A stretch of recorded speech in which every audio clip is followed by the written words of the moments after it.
Now, welcome to another Let's Talk Some Star Wars, where this time we'll be discussing the results of the poll that asked, what grade or what rating would you give Season 2 of The Bad Batch? We'll then also be reading and responding to some of the comments.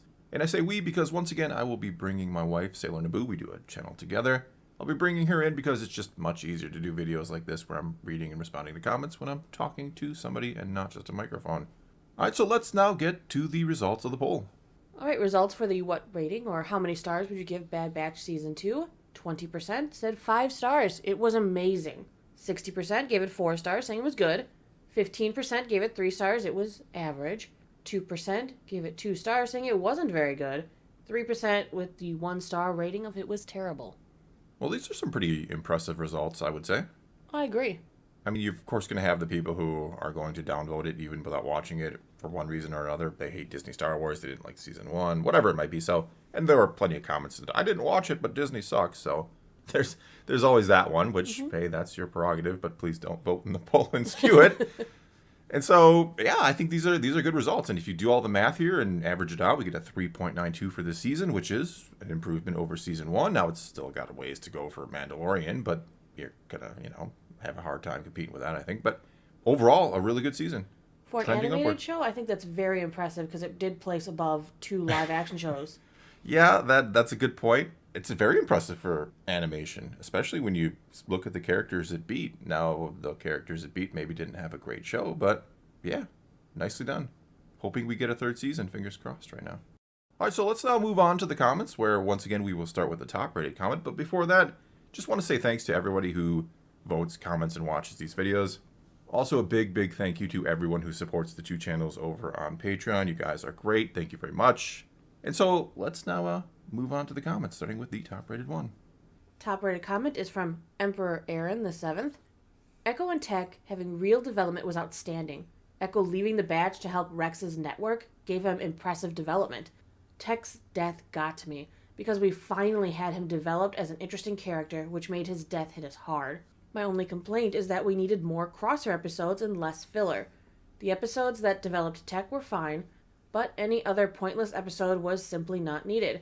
I hated that Crosshair had only 2 standalone episodes, and I also hated that Cody only appeared once. The filler episodes don't have to be bad, we just need to make Hunter and Wrecker less one-dimensional.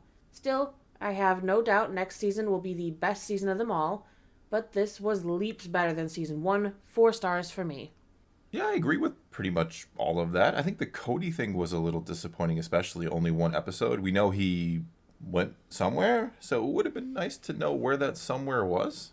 I was hoping we'd see him meet up with Rex or be in the finale with Rex's teams. Yeah, I was kind of hoping we might get like a whole Rex offshoot episode where he encounters Cody, gets introduced to the, the Underground Railroad and all that, but not meant to be, I guess, or maybe that's being saved for Season 3. Maybe. I do agree that Wrecker and Hunter seemed very one-dimensional this season. Yeah, I was just about to say the same. They seem to maybe go a little backwards this season. I thought Hunter was decent in Season 1. He was by far the most developed and interesting in Season 1, and now in this season he's just there. Yeah, he's just dad mode all the time. He's not even... Yeah, but it's not even good dad mode. He's not even contemplating what this all means for Omega. It's just like, oh, Omega wants to go on a mission, we go on a mission. She wants to treasure hunt, we go treasure hunt. He's kind of lost the fatherly worry, I guess is the way to put it. He's lost some of the guiding influence, I would say. That too. Yeah. But no, overall, I agree with most of this. But let's get to some of the other comments. Otherwise, we'll just end up discussing this one for 10 minutes. That's true. Next comment is from Giant Slayer. To me, The Bad Batch has been a true successor to the Clone Wars, even down to consistent quality. The story's been really engaging, and apart from some filler, things have been going really good. I can't wait for Season 3. Yeah, I agree with this too. It in many ways feels a lot like the Clone Wars, other than not being true anthology style. Because we do have the Crosshair episodes, we did have kind of going to the Senate at one point this season, but obviously nothing like Clone Wars, where it jumped all over the galaxy. And kind of like Clone Wars, you have some episodes or arcs where you're like, yeah, that wasn't great, but it wasn't bad. And then some arcs where you're like just blown away and you're like, why can't we get this all the time? I agree. There were some crazy story threads that they just left out there too that I was waiting to see them tie up, like the weird episode where they went treasure hunting and they had that big Zepho-like... Perhaps from Jedi Fallen Order. Tall walker dude Yeah. thing. I was like, okay, well, what's the point of showing us that if there's nothing else? Ever going to come from it? Well, look at the Xylo Beast. Well, that actually came back, which was really Yeah, great. but So are we saying this will come back someday? 10 years from now. But no, I agree. Sometimes you're left wondering, couldn't you have? Because you can see they're trying to do character development. They're trying to have a fun episode, but at times you're like, you could have probably done something else and achieved the same level of character development, if not more, and done something for the overall story a little more, or not throwing out this weird Zepho beast. But then again, I mean, it's kind of quote unquote realistic. It's not like every adventure they go on is going to have something impactful in character development. Now, do you need to show those missions? Maybe not. Maybe. I don't know. Hard to say. Next comment is from Ashton Holtzen Riley. I loved what they did with all the clone episodes where we get to see how the Empire treats them after the war. The politics in just seeing veterans of war being discarded like trash really spoke to me. This is the real reason why I think it feels like a successor to the Clone Wars, because it is very much dealing with the aftermath to all these different clones.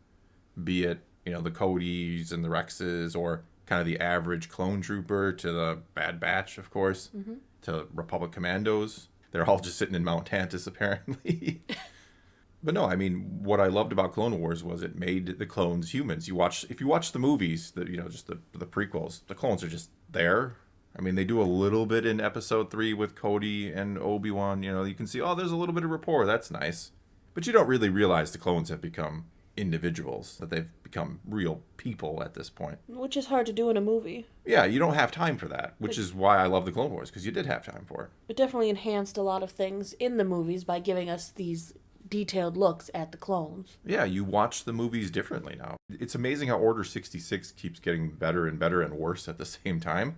Because you realize the effect it had not just on the Jedi and the Jedi Order, but the fate of the clones throughout the galaxy. Yeah. Especially now that we know that the clones are just looked at as Imperial property, and the Empire is going to dispose of them for following the orders, which they had no choice but to follow. Yeah, it's such a tragedy. Have you ever heard the tragedy of the clone troopers? I mean, that's the real tragedy. It is the real tragedy. I mean, there are obviously a ton of tragedies in the Clone Wars, but what happens to the clone troopers, the way you get created to fight a war and then discarded after that war, even though you gave it your all and you became, an individual and you fought for something, and then they consider your property and discard you. It's terrible.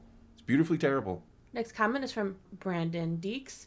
Only now, after watching the entire season, am I willing to give The Bad Batch a grade of excellence. Individual episodes may have seemed lacking at the time, but as a whole, it slaps. This comment goes along with Night Girl Gaming. The first half was a little slow, but the second half really hit the mark again and again. Yeah, I mean, definitely the second half of the season was better than the first half, but I like most of the quote-unquote filler episodes, and they do serve a purpose. Now, kind of like I was saying before, you could probably tighten it up in some areas. Maybe instead of 16 episodes, you go 12, and you edit out some of those episodes and combine them into different ones and make things longer. And, you could probably sit here and nitpick all day, and I know I nitpick a lot, but it's a pretty damn good season of Star Wars. I agree. There's really not much in the way of critiques I would find either, other than what you just mentioned with some editing, possibly changing the length of episodes. Because this isn't airing on TV, we don't need to stick to a set time. Yeah, I really don't understand. It feels like every episode is within, 2 or 3 minutes of each other. It's usually about 25 to 28 minutes every episode is. Mm-hmm. And there's no reason to just do it like Mandalorian does. You get a half-hour episode, then you get an hour-long episode. You can make the episode as long as it takes to tell the story the right way. Yeah, and it really makes me wonder if it just naturally happens that way, or if they really are trying to hit a certain window, if that's what Disney wants, because, it's a kid's show, and kids don't have the attention span beyond 25 minutes. I mean... That's not true. No, it's not true. It shouldn't be true anyway. So, I mean, they watch movies, right? Mm-hmm. So, I don't know why they beholden themselves to that window, and why they go 16 episodes, why they don't just make it, precisely what it needs to be. All right, our next comment comes from Ad Do It All Day. It was amazing. The guts to go dark was great. No character is safe. Can't wait for season 3. This comment goes along with Joel Dunham. Excellent. As I was watching the finale and how the escape was playing out, I remember thinking that if this were a live action show, there's no way they'd fully get out of this, and, that was unexpected and actually devastating. Which show is supposed to be the one for kids again? Well done. 5 stars from me. Yeah, Bad Batch is such a strange show because sometimes it feels like just a full-on animated adult, well, not adult, but a full-on animated adult series. And other times it feels like, this is a fun kid show with maybe a little bit of a darker edge to it. But this show is not afraid to go No. dark and do some pretty devastating things. I mean, we've seen civilians murdered, which is not something you're going to see on your average kid show. Yeah, we still don't know what happened to those civilians from the village they rounded up with the Xylo Beast. Next comment is from CC70. The ending was idiotic. Instead of a fantastic mission rescuing Crosshair, we have this idiotic mission to put a tracer on a ship, which they didn't, and then instead of having a great backup plan with Omega flying the ship, she goes on the mission. Why? She's useless. So instead of her flying the Marauder to rescue them on the rail car, instead they lose Tech for nothing. This is just bad writing. Yes, Dave, I'm calling you out. We're sisters. Oh my god. If you want the show to be all female, go ahead and get it over with. This is not a popular show by any means. It could be, but it wants to be woke, and that is fine, but it won't be successful. First of all, Dave Filoni does not write this. We don't know the true extent he's involved. He's doing a lot live action these days. Yeah, he's been writing Ahsoka. Yeah, so you can't blame Dave for the writing on this particular episode. Mm-hmm. I mean, I'm sure he probably read it or greenlit it or got a synopsis for it or something, but I'm not going to blame or give credit to Dave per se for the individual episodes, maybe the series on the whole.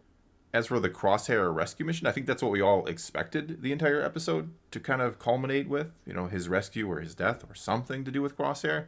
Instead, they kind of threw us a curveball. They subverted our expectations and did something else and set that mission up even better for the start of season 3, right. I'd argue. Omega being on the mission, which I don't always approve of her going on the missions, but she did serve a purpose. She was the one who was sneaky and small enough to plant the tracer, which they did plant. The wrench got thrown into it when Saw Gerrera was there. Yeah. Which is actually kind of interesting to see. I mean, it was a well-known summit of Imperial leaders.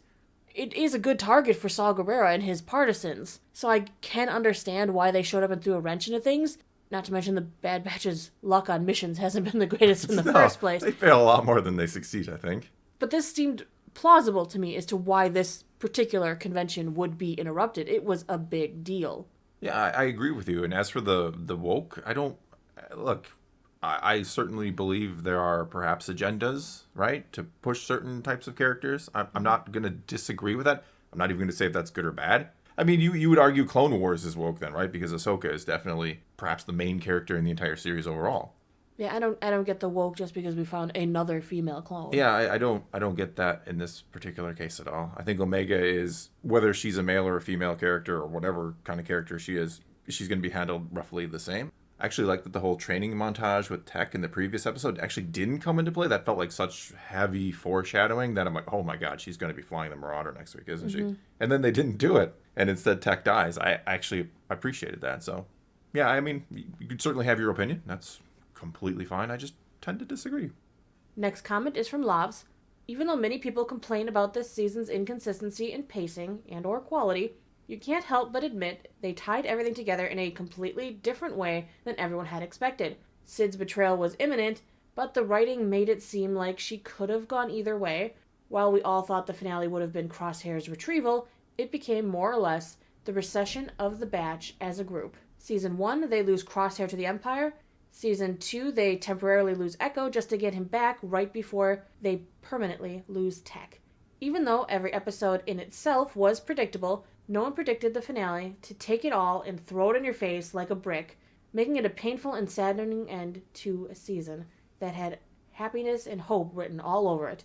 I really hope we get another season. Yeah, as others have said, this kind of felt like the Empire Strikes Back type season, or at least the ending felt very Empire Strikes Back, right? Everything kind of goes wrong, we lose somebody, and I like what they did. I like how everything kind of culminates in these final episodes here. The Sid thing was, I saw many people debating, Sid will never betray them, that's all, it's a red herring, or she's just will go through with it, and she did. We were kind of all guessing to the end. I mean, did it play out a little bit long? Yes. But we were all guessing to the end, is she going to betray them? Is she going to change her mind? What's going to happen with Sid? And, well, she betrayed them, and it was costly. Their decisions to try to part ways with her and live a peaceful life end up kind of biting them in the ass, you could say. One thing that's always good to remind yourself when you're watching the show is they're heading into the dark times, not out of.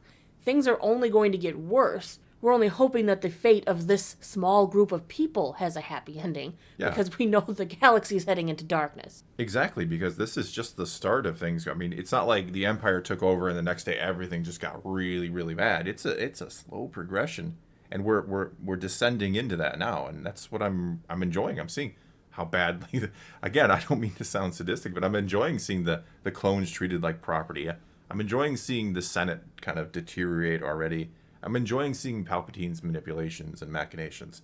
This is what I want. I want the show to be dark. I want some sad and dark endings. But I hope, we get some kind of happy ending for somebody out of this thing. Next comment is from Turtlebot. They're really going all out to try and prop up the Palpatine comeback in Episode 9. They probably realized what the Clone Wars did for the prequels and want to try something similar. If it means more great Star Wars and clone content along the way, I'm all for it. I do think there is a conscious effort to maybe do a little something here and there, sprinkle in some potential things that couldn't lead into the sequels and maybe make them easier to swallow for some. I don't know if that's I don't think that's the intent of the show, but I definitely think that could be a really good byproduct for them, let's say. I agree. I mean, down the road, after more shows come out kind of trying to help prop up and bandage the sequels, maybe they'll be more tolerable. Like the prequels got better with the addition of the Clone Wars. Perhaps someday, 100 years from now, we'll look back and say, I guess the sequels weren't that bad. Maybe. Maybe not. We'll see. I think the big difference, and I've discussed it before, the prequels had a very solid foundation. I think the story was very, very good. You could argue the execution in the films wasn't the greatest, but the foundation is there. The world building is there. There's so much good stuff there. Whereas it's kind of the opposite with the sequels. The foundation is kind of rocky. There's not a lot of world building. You didn't leave yourself room to really do anything with it. So now we're going back, 30, 40 years to try to build up to the sequel, even more actually, to build up to the sequels and make it all make sense. And I certainly understand the people who will say, don't do that, just ignore them, make new sequels. But I also understand there's people who enjoyed those films and certainly would love them to make more sense because, let's be honest, they don't make a ton of sense. All right, we're moving into the last comments. First up from Caleb Lee. Really hoping that we can get at least 1 or 2 more seasons of this. They seem to be on a roll, and it would feel wrong for them to stop now. This comment goes with Popcorn a Lot. I want to give it 4 stars because there were some boring episodes, but my god, not only the finale, but the other episodes that were just so perfect makes it hard not to give it a 5 because they were just godly. I'm also hoping and praying so hard Tech survived because he's my favorite. I am hoping he didn't survive because he's my favorite.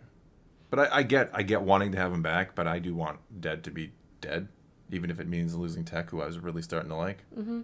But they did have the fact that Tech and Echo served a lot of the same purposes. They were redundant, in the group. Yeah. Which is why I think they took Echo out of the equation to build up Tech, and then to off him, and then maybe bring Echo back. Or perhaps to set up a tighter relationship between the Bad Batch and the clone underground network, whatever we want to call them, with Rex and Echo, to make it more interchangeable next season.